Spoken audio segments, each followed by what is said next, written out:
Hey everybody, and welcome to RPG Horror Stories with DnD Doge. In today's video, we have a story about a dungeon master that thinks he can play Dungeons & Dragons better than the rulebook says. A story about a player that has a strange infatuation with goblins, and much more. But first, if you end up enjoying the video, I hope that you would consider giving it a like and subscribing to the channel if you haven't already. If not for me, then how about for Nipsey? Yes, I really like subscribers. And this fish. How could you resist that cuteness? Besides, I think we're going to need it to get through some of today's stories, believe me. So let's get right into them. Dungeon Master Wants to Reinvent the Wheel by Reddit user Sang the Mang. This happened when I was in my first year of university. All throughout high school, I was an on and off D&D player, and one-time DM. When I went to college, I immediately began to look for a new group to play with. After some searching, my new friend Taylor invited me and my friend Brian to join a new D&D campaign being led by some guy that I'd never met, and we happily accepted the invite. It ended up being myself, Brian, Taylor, Patrick, I'd never met this one before, and Winston, the DM that I've never met. Session 1 comes around, and I show up with my dwarf paladin, ready to smite some evil. The game begins, and Brian and myself are told that this campaign is going to be a sequel to one Winston, Patrick, and Taylor had played before. Okay, I wish they told me earlier, but whatever. I'm just happy to be playing D&D again. But then, Brian and I are told that our characters haven't joined the party yet, so we will have to sit out for now. Again, that's fine. We had new players do that in our high school campaign until we could work them into the story. However, apparently, Winston takes immersion very seriously, so Brian and I were asked to leave the room until our characters were introduced. We sat in the dorm common room for 45 minutes before Taylor came to get us. I can tell you the waiting was not worth the payoff, because our characters were simply introduced as two random guys that are suddenly joining the two others on the adventure. No real reason was provided, and at this point, I was fuming. Very quickly, we see that the plot is entirely tailored toward Taylor's and Patrick's characters, even though we were asked to provide lengthy backgrounds for our characters, and that we were just background characters. The NPCs rarely interacted with us, and the Dungeon Master frequently spoke over Brian and me. Soon, I found out that this Dungeon Master, quote, doesn't believe in skill checks. Do you want to persuade someone? You have to actually persuade the DM. Do you want to jump over a table? You have to explain why your character would be capable of doing so. Needless to say, Brian and my characters rarely passed our skill checks. After about 3 hours of dialogue, we finally get into our first combat. A thief has stolen an important jewel, and we're hot on his trail. He's escaping through a busy market, but we've got him. Finally, my time to shine. No way that the Dungeon Master can ruin combat, right? But big shocker, Dungeon Master manages to do it again. The DM doesn't believe in base movement speeds, and because I'm a dwarf and short, I run half as fast as the taller party members. DM does not believe in initiative rolls, and dwarves are naturally slow because of their build, and the heavy armor that I'm wearing means that I'll go last in most combats. Can I roll to hit him?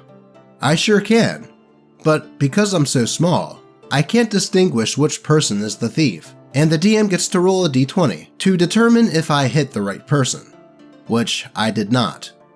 A side note, but he also didn't believe in health points. You only had enough HP to block 1 or 2 hits before you were downed, because that's more realistic, I guess.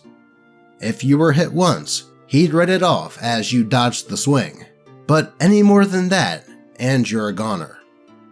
So the combat is over, and I get arrested for hurting an innocent civilian. And Brian ends up getting arrested too because he's my companion. But the other two aren't? Cue Brian and I having to leave the room again because we have been dragged away by the city guards and wouldn't know what was going on with the main characters. Eventually, we come back and are informed that we have been imprisoned. And in short, the warden was evil. Brian's character was a bit sassy towards the warden, and the DM saw this as a good enough reason to have both of our characters executed. Winston, the DM, then tells us to make new characters for the following session. We pack up and leave that dorm room, never to return again. I thought that maybe Winston just hated me on sight, or he wasn't okay with having 2 new players join his campaign. But I later heard that he liked us and wished that we had stuck around.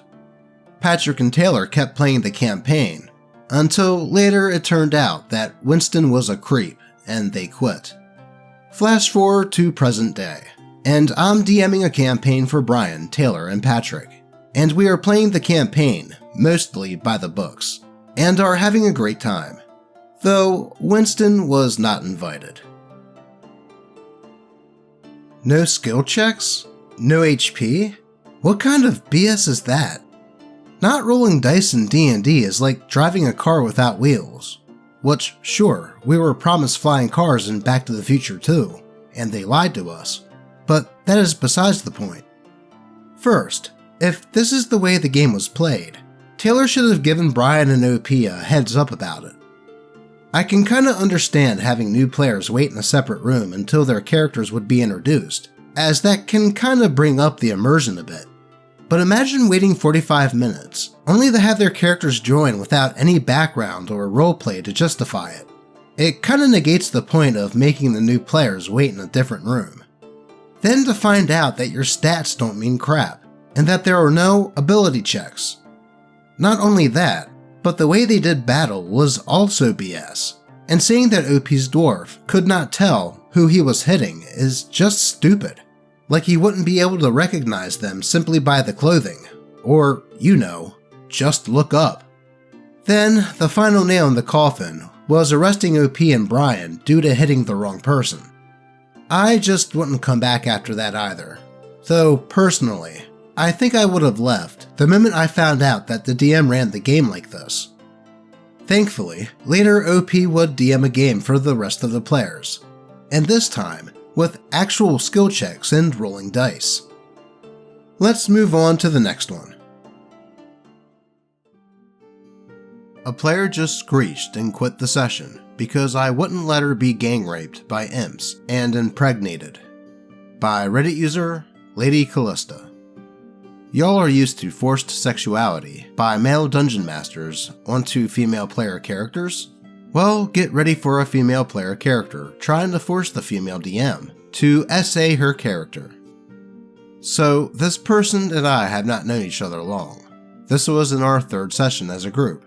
In the first one, her character was mildly grating because it was an obvious anime girl self-insert, but she really wasn't that disruptive, so I didn't really care.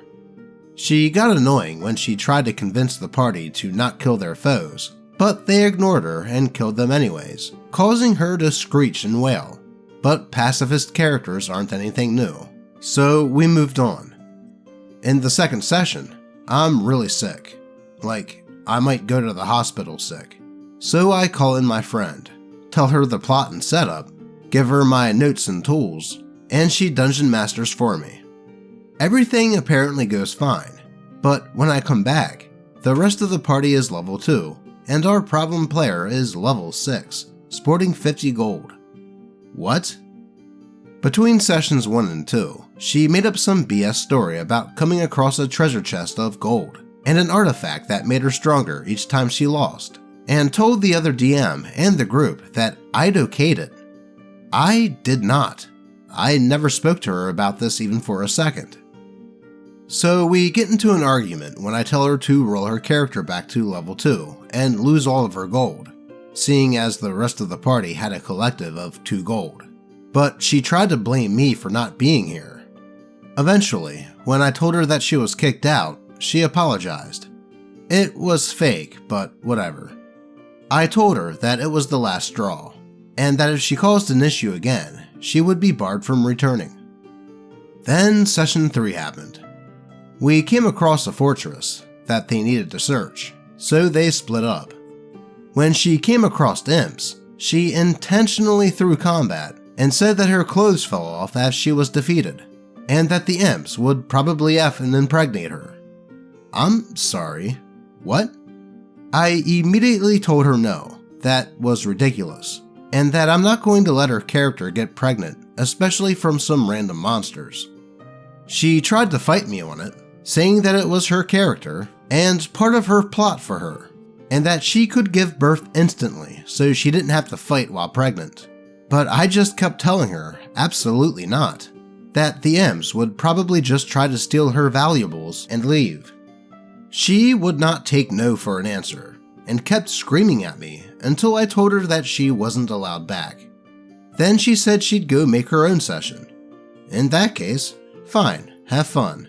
I bet you can get all of the free gold, levels, and income you desire in your fantasy land. I just never want to see you here again. What the actual... what? So not only did this player make up some BS to the substitute DM about being such a higher level and such, and then lied and said that OP okayed it, but then, after being scolded for it, tries to make OP roleplay Imp SA and Impregnation? It sounds to me that A. That player was mad at DM for the scolding and just wanted to derail things, or B. Has some sort of imp fetish and wanted to use Dungeons & Dragons as an outlet to roleplay that out. I say good on OP for swinging that banhammer right then. Seriously, what the hell?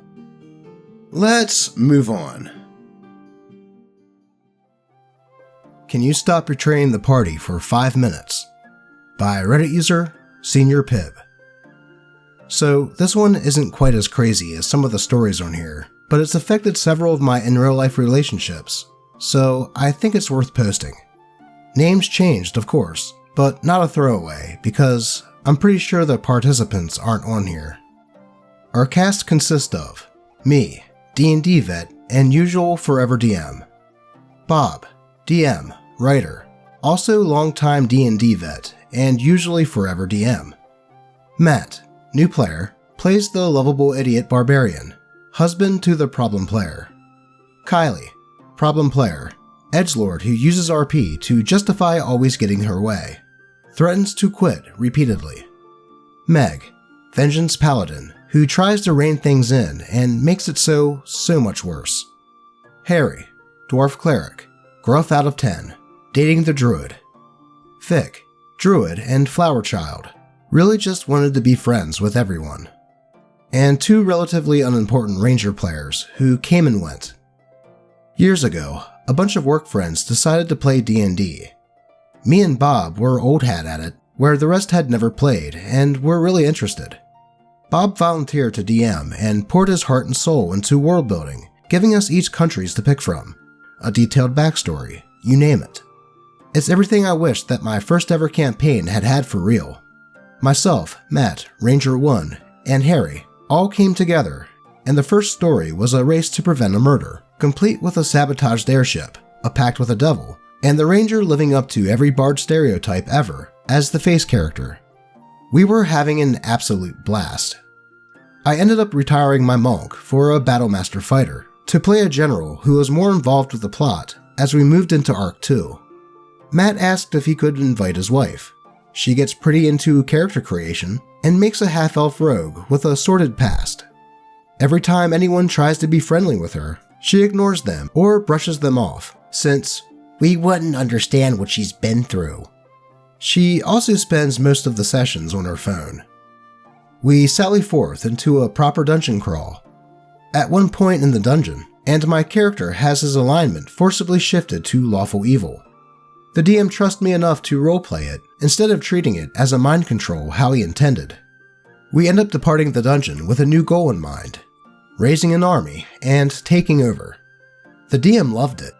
He openly encouraged us to not tell him about plans until the session, so he, as the other nations, couldn't metagame plan for it. We would meet in private and plan, we were so invested, and when it came time to siege the capital, we were given a warning that a mole had infiltrated our ranks by the DM. We weren't sure if this was just in-character fluff or out of character, but we stuck to it, and the invasion was a trap. We were baited into a city that had the gates sealed behind us, and the whole thing lit ablaze. The party almost TPK'd, and the general died. Only the barbarian and the rogue managed to escape, with the rogue almost unscathed, and the barbarian at 0 as he made it to the relief force.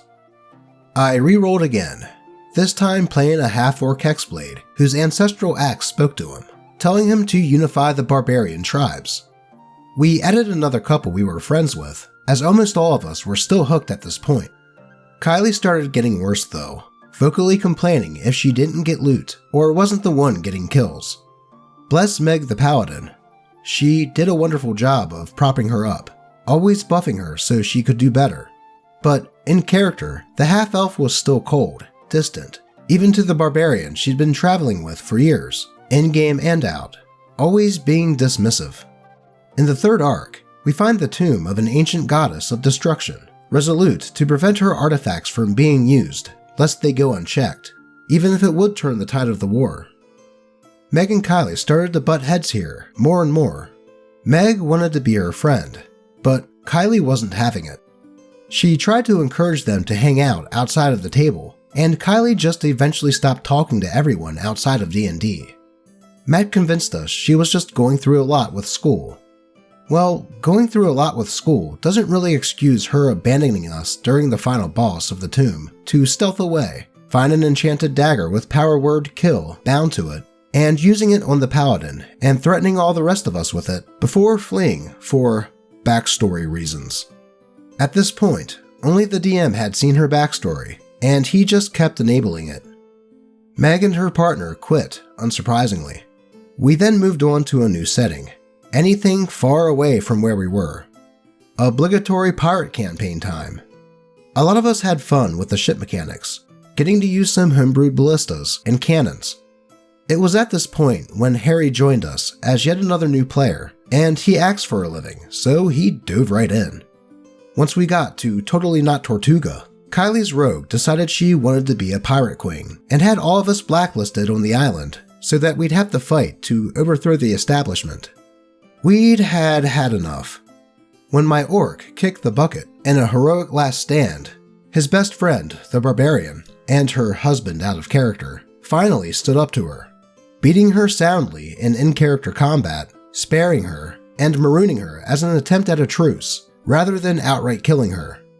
Cue Waterworks, screaming, and her saying that we all hated her, and she was going to quit, and we'd never see Matt again either. Trying to salvage the group, I offered to DM a few sessions. We had a lot of fun during them. There were trolls, a circus with a deck of many things, and even a touching funeral where the daughter of the general finally was able to lay her father to rest. Notably, during my tenure as DM, Kylie rarely touched her phone. Bob was ready to go again. He wove Harry's backstory in, and we were looking for a noble scion's missing father. Kylie came around as a mute grave cleric, taking care of a leper colony. She communicated entirely by, you guessed it, text directly to the DM. It went alright for a while. The group for the most part had good chemistry, and Harry's girlfriend even came to join. She was one of the best love and peace, and let's be friends, chaotic good face characters I've ever seen. We were set to have one good adventure, with us discovering the father was setting up a resistance to overthrow the kingdom. There was intrigue and multiple sessions without combat, but in a really good way. And then we found him. She used the biggest spell she had to one-shot him, and said that her god told her to. I haven't talked to the majority of the members of the group in about 3 months. I don't know what leverage she held over the DM, but he did end up confiding in me that she was regularly, basically role-playing her own adventure on the side with him by text, and that anytime her rogue stealthed away, she was having some major main character moments that literally none of the rest of us, her husband included, knew about. It was clear after talking to her multiple times and asking her to be cooperative with the group that she just wasn't going to participate. It's a real shame because, in the end, most of the group was fantastic, but one bad player and a DM who allowed it crashed it for everyone else. I'll never understand someone that joins a tabletop RPG only to want to be a character that is non-cooperative with the party. It's supposed to be a cooperative game, and when someone does stuff like this, it can just ruin the experience for everyone. And it sounded like she was also kind of an a-hole outside of the game as well. And sure, maybe she was dealing with a lot, but guess what? Most people are. It's called being alive, and most people don't let it make them become a mega a-hole. Hopefully, OP and the rest of the group can continue playing and having fun, and the DM will stop catering to this player. But that is all I have for you today. As always, I appreciate all of you, and may your games remain horror story free. Until next time.